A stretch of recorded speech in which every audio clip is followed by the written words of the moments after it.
also have issues with poverty, and one particular issue they were dealing with was a case of recidivism. They had a growing number of prison population that they wanted to control, and this was treated like a development challenge by the ministry, and they said, we want to get, we have a solution, but it's an expensive solution that we can look at it as a public sector way of doing things. But they got together and came up with an innovative financing approach to handle not just the recidivism issue, but also the evaluation of that particular intervention. So they piloted what was called a social impact bond. Okay, this is a complex financial instrument, but it has all the ingredients that you would look for in a typical evaluation. So it had a very good ex-ante M&E framework. It hired a private sector third-party consulting firm called Social Finance to help them design this project and also be a service provider. The idea was to keep track of prisoners who are leaving prison over a period of time, but we don't want them to come back, right? So the idea was to connect them with real jobs, so they have something to occupy themselves with. But this program is expensive, right? So managing prisoners, tracking them, making sure they have jobs, training them, mentoring them, coaching them. So the government actually hired Social Finance to design a financial instrument that is structured as a bond. So basically investors, UK-based investors and also from North America, would actually subscribe to this UK social impact bond. The proceeds of the bond would actually be used to manage the program. But the investors don't get paid a coupon payment directly. They'll only get paid when an impact report is generated and when they've finished tracking the M&E system by the third-party provider, the solutions provider. So that way the government is not paying for the entire program. The risk has been partitioned into multiple buckets. So private sector investors are actually partly taking on the risk of funding the government program to reduce recidivism in the UK. And there is a natural link to how the program is evaluated. And based on the achievement of certain outcomes and impacts, then the investors would get paid as long as the impacts are achieved. So it's a very nice pay for results kind of a system. It started happening in other parts of the world too. I think recently we had a similar social impact bond structure to protect the rhinos in the sub-Saharan Africa region. So you can take that as another example. The program is not completed yet, but this looks at protecting our endangered species. There are also similar programs happening all over the world. So this is an interesting model that I talked about a little bit in my workshop earlier, but social impact bonds and development impact bonds are one way where the government doesn't have to take the upfront capital expenditure. They bring in like-minded investors and partners into the foray. Some of the risks are eliminated and you have the evaluation angle coming in, and investors get paid on achieving certain impacts. So that's one interesting model. I want to go to the second interesting example of Mongolia that was mentioned. So I was in June evaluating Oyu Tolgoi's investment. This is a big World Bank project. And Rio Tinto extended the invitation to us as well to be part of the conversation for their strategy. We declined, and the same week they got their auditors to come and help them design. This was the point I was making earlier, that it's not easy for them to find alternatives to come up with their country strategy or the program strategy. The question is, whether our leadership has the risk appetite to be participating in that. So I can understand your point. Yeah. Thank you. Thank you. If there are any more, are there any more questions? Okay, one at the back, one in the center, and then we'll bring it to a close.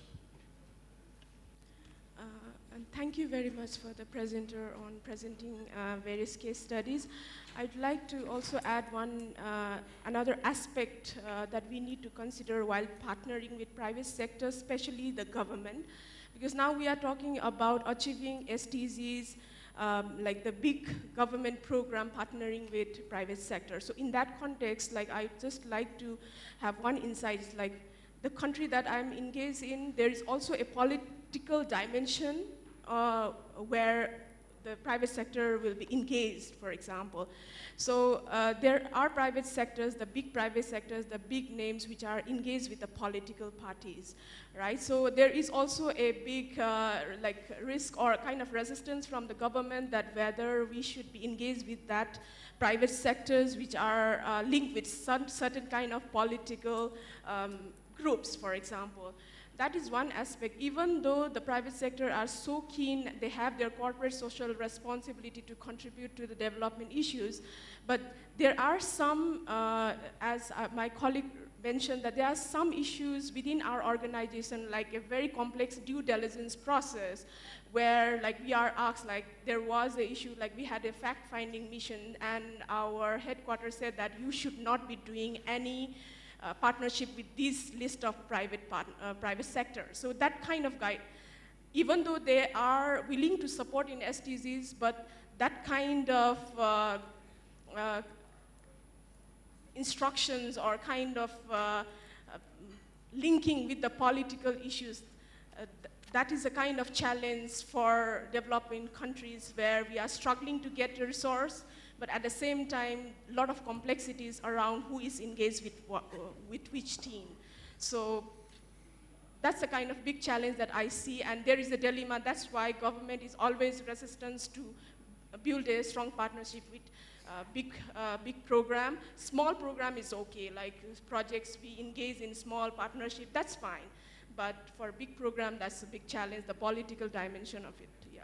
Thank you. Take one question here, and then, do you still have a question? Yeah, and then over here. Thank you. Thank you very much.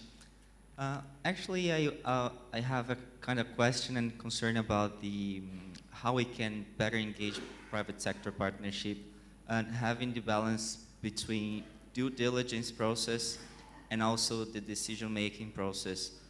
Because what I see is that the process of the due diligence might take a while, since we have robust evidence for partnering with the private sector.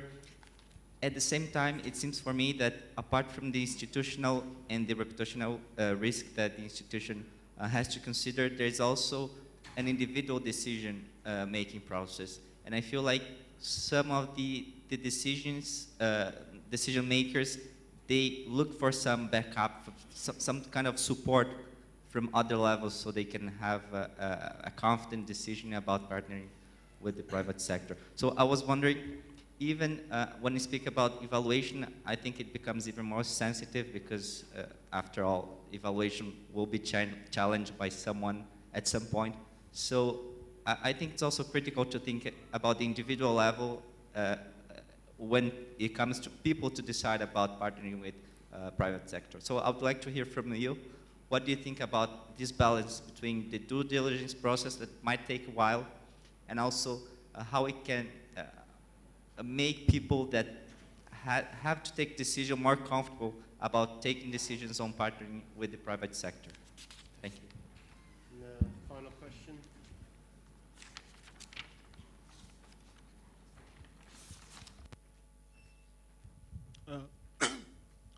Thank you. You know, session has been very much interested, and I think the challenge is when you look at the kind of partnership that we are talking here is, sorry, my name is John Awan from the Republic of South Sudan. You know, in some aspect of it, it can be something that can happen in areas where there is a low interest, when the interest is not very high between the parties that are partnering.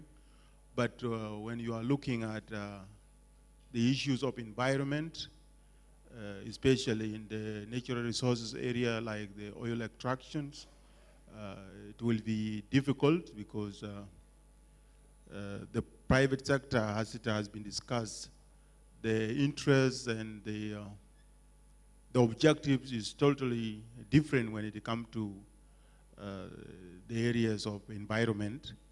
and the trade-off is very high. One example is like in South Sudan currently now, in the oil fields, the natives in the area are affected by the diseases, but when the team of evaluators from government and from the partnership, the report will always be in favor of that, nothing much is happening. But of course, you will also see on the TV that there is deformation of birth. People are born with defects on their bodies, but the report will not reflect that. So in some aspect of it can be possible in other areas where the interest is not high, but when the interest is high, is a challenge. And I think the discussion we had in the morning, where we say the redistribution of resources through the tax and transfer is a good solution when it comes to areas of natural resources, and especially for the environmental degradation and diseases that come with, resources like the oil extraction. So thank you. I think one issue that's coming out clearly is this, it's another discussion, is actually the partnership. Should we be partnering? Again, as we move towards the SDGs, it's going to be essential that we partner. And given that there's a reluctance and a resistance and a pushback to actually engage either as donor agencies and governments, I think that it makes evaluation even more important. To prove that the intervention is actually, the investment, the partnership, the intervention is actually is reaching the goals that it has been set. Just looking at the 3 questions we had there, we quickly have some response. In the case of South Africa, we have had to pull out from certain partnerships because we found that we had differing interests. But I like what colleague is saying, that we need to be aware of the risks and think of how we manage the relationships. But I think it's for all of us to reflect on that. There's no clear solution or answer, but we just need to think of how, because political interference occurs even within government evaluations, which don't necessarily partner with private sector, but it's something that we are constantly trying to address in various ways. But yeah, that's an important insight. I think, yeah. Thank you very much. So I think the political aspects is really would have a conflict with the due diligence that you just mentioned. So I think we don't need to compromise the quality of the due diligence, because it might overcome miss some of the political risk that's there. So I think it's both in line, but in one direction. We should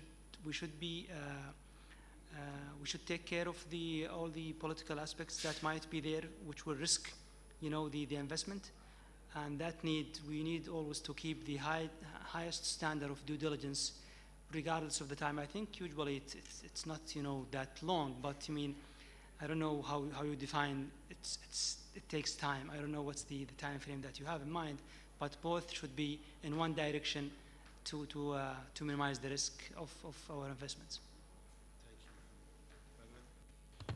Yeah, I want to mention something at the higher level is there are global initiatives that have been put in place by the MDBs. In particular, 3 initiatives come to mind that is linked to the questions and the concerns that you've all raised here. First is on the natural resources and extractive industry that we just heard about. Almost 10, 12 years ago, the World Bank Group led this initiative called EITI, Extractive Industry Transparency Initiative.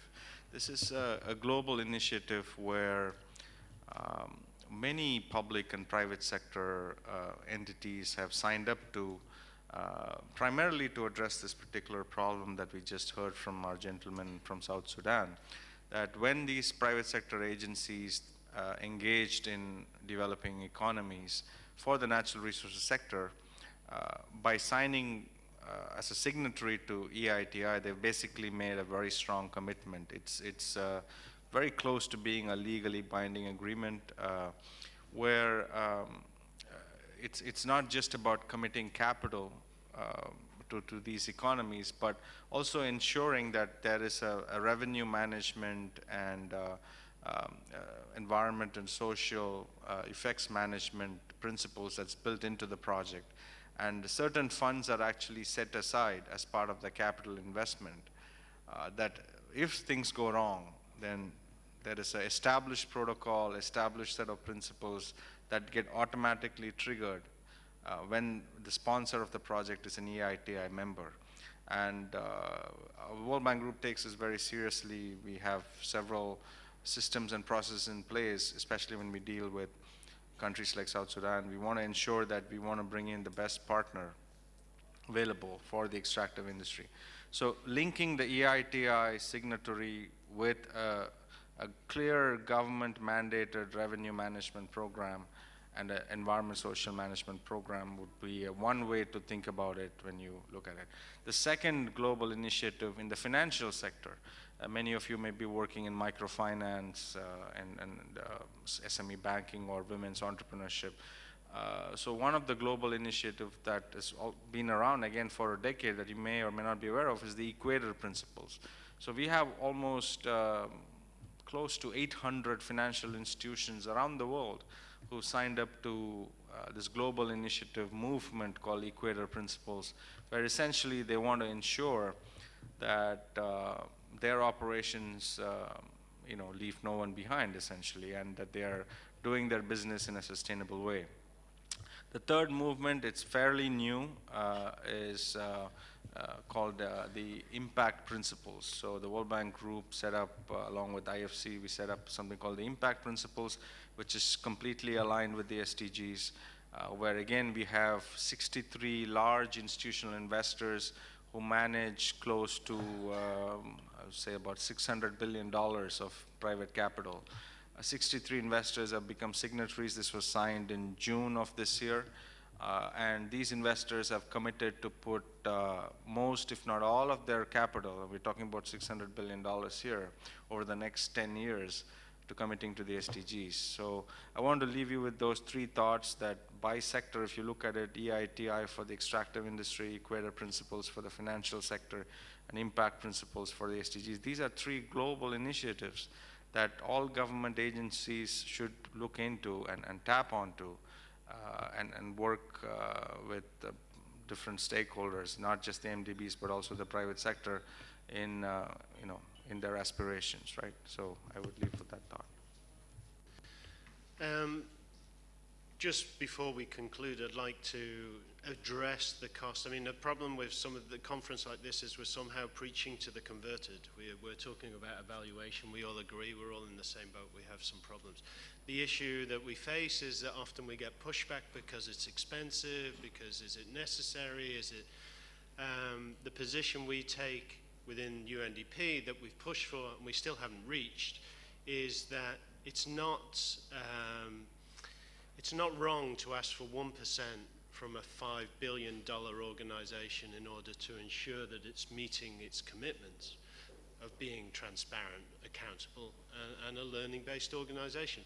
Equally, when we're working with the private sector on large infrastructure projects that are $1 billion or $500 million or $1 billion, $2 billion, it's equally not